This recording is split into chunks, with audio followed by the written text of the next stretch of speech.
Shalom saudara-saudara yang terkasih, sesama orang percaya yang diberkati oleh Allah melalui Tuhan Yesus Kristus, kiranya kasih karunia dan damai sejahtera dari Allah Bapa senantiasa melimpah di dalam hidup kita. Saudaraku, mari kita berdoa untuk mempersiapkan hati kita sebelum mendengarkan firman Tuhan. Terima kasih Tuhan, buat berkat pemeliharaan dan perlindungan-Mu di sepanjang hari yang telah kami lalui. Kami bersyukur bisa melewati hari ini dengan baik, dan kami percaya ada pengharapan akan hari depan yang lebih baik bersama-Mu. Bapa, sebelum kami beristirahat malam ini, terlebih dulu kami mau merenungkan firman-Mu, agar ada damai sejahtera di dalam hati dan pikiran kami. Berikanlah kami hati yang dipenuhi dengan hikmat dan pengertian, supaya kami bisa menangkap kebenaran firman-Mu yang disampaikan. Terima kasih Bapa, dalam nama Tuhan Yesus Kristus, kami berdoa dan mengucap syukur. Amin.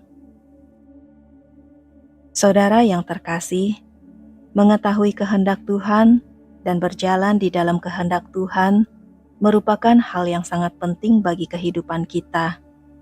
Saat kita menyelaraskan hidup kita dengan kehendak Tuhan, maka kita akan mengalami mujizat-mujizat di dalam hidup kita. Banyak contoh di dalam Alkitab yang membuktikan hal ini, dan dalam renungan malam ini, kita akan melihat beberapa dari contoh tersebut. Contoh yang pertama yaitu, Rasul Paulus mengalami penyediaan ilahi. Kisah Para Rasul 18 ayat 1-3. Kemudian Paulus meninggalkan Athena, lalu pergi ke Korintus. Di Korintus, ia berjumpa dengan seorang Yahudi bernama Aquila yang berasal dari Pontus. Ia baru datang dari Italia dengan Priscilla, istrinya, karena Kaisar Claudius telah memerintahkan supaya semua orang Yahudi meninggalkan Roma. Paulus singgah ke rumah mereka. Dan karena mereka melakukan pekerjaan yang sama, ia tinggal bersama-sama dengan mereka. Mereka bekerja bersama-sama karena mereka sama-sama tukang kemah. Ketika Rasul Paulus pertama kali dikirim keluar dari gereja Antiokhia, tidak ada catatan bahwa ia menerima bantuan finansial apapun. Rasul Paulus bekerja sebagai tukang kemah untuk membayar semua kebutuhan hidupnya agar ia tidak membebani gereja yang ia layani. Setelah beberapa waktu menetap di Korintus, Rasul Paulus menerima persembahan yang besar dari gereja di Filipi untuk mendukung pelayanannya. Mari kita baca 2 Korintus 11 ayat 9. Dan ketika aku dalam kekurangan di tengah-tengah kamu, aku tidak menyusahkan seorang pun, sebab apa yang kurang padaku dicukupkan oleh saudara-saudara yang datang dari Makedonia. Dalam segala hal aku menjaga diriku, supaya jangan menjadi beban bagi kamu, dan aku akan tetap berbuat demikian. Rasul Paulus sedang berada dalam posisi selaras dengan kehendak Tuhan saat ia mengerjakan pekerjaan pelayanannya di gereja Korintus. Oleh karena itu, Tuhan memberkatinya dengan dukungan keuangan dari gereja di Filipi yang dibawakan oleh Silas dan Timotius. Sebagian orang Kristen, terutama hamba-hamba Tuhan, seringkali meragukan pemeliharaan Tuhan. Akan tetapi, melalui firman Tuhan malam ini, hendaknya kita membangun iman kita bahwa saat kita berada selaras dengan kehendak Tuhan, maka ketaatan kita akan membuka pintu kepada perkenanan dan penyediaan Tuhan yang lebih besar bagi kita. Contoh yang kedua, yaitu Stefanus memiliki damai sejahtera Tuhan. Kisah Para Rasul 7 ayat 59, sedang mereka melemparinya, Stefanus berdoa. Katanya, "Ya Tuhan Yesus, terimalah rohku."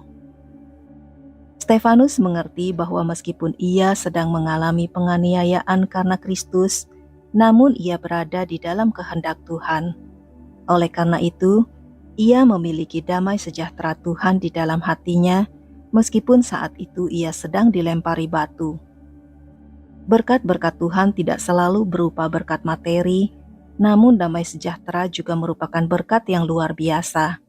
Banyak orang memiliki segalanya di bumi ini, kekayaan dan popularitas.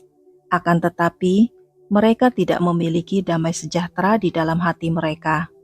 Damai sejahtera yang berasal dari Tuhan berbeda dari damai sejahtera yang diberikan oleh dunia, seperti yang dikatakan firman Tuhan dalam Yohanes 14 ayat 27. Damai sejahtera ku tinggalkan bagimu, damai sejahteraku kuberikan kepadamu, dan apa yang kuberikan tidak seperti yang diberikan oleh dunia kepadamu. Janganlah gelisah dan gentar hatimu. Damai sejahtera yang dari Tuhan akan membuat kita tenang dalam situasi seburuk apapun, karena kita mendasarkan iman dan kepercayaan kita kepada pribadi Allah yang setia dan penuh kuasa. Contoh yang ketiga yaitu janda di Sarfat dipelihara Tuhan. 1 Raja-Raja 17 ayat 8-9.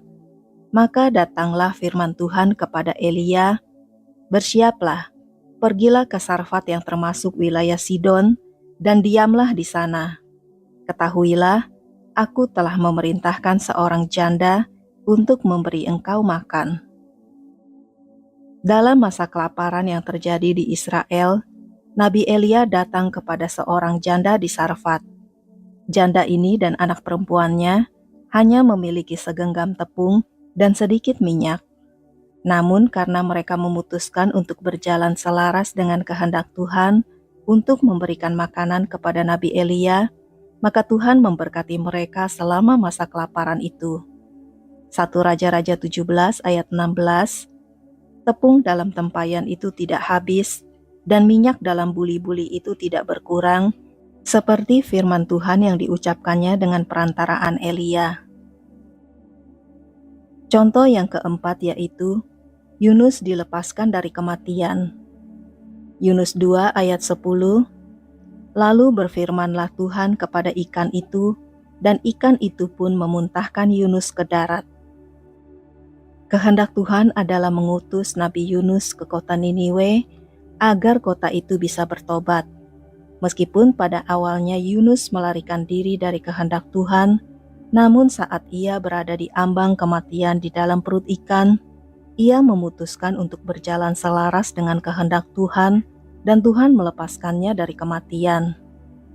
Saat Tuhan memiliki rencana yang harus digenapi oleh seseorang, bahkan maut pun tidak dapat mengalahkan orang itu.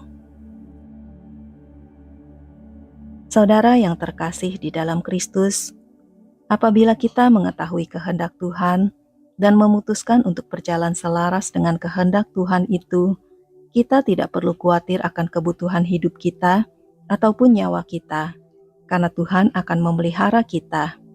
Tuhan akan mendatangkan berkat-berkat bagi kita yang bahkan tidak pernah kita pikirkan, kita lihat, atau kita dengar. Itulah besarnya kebaikan Tuhan bagi kita. Nah saudaraku, demikianlah renungan firman Tuhan malam ini. Semoga melalui renungan ini, iman percaya kita semakin dikuatkan. Mari kita berdoa.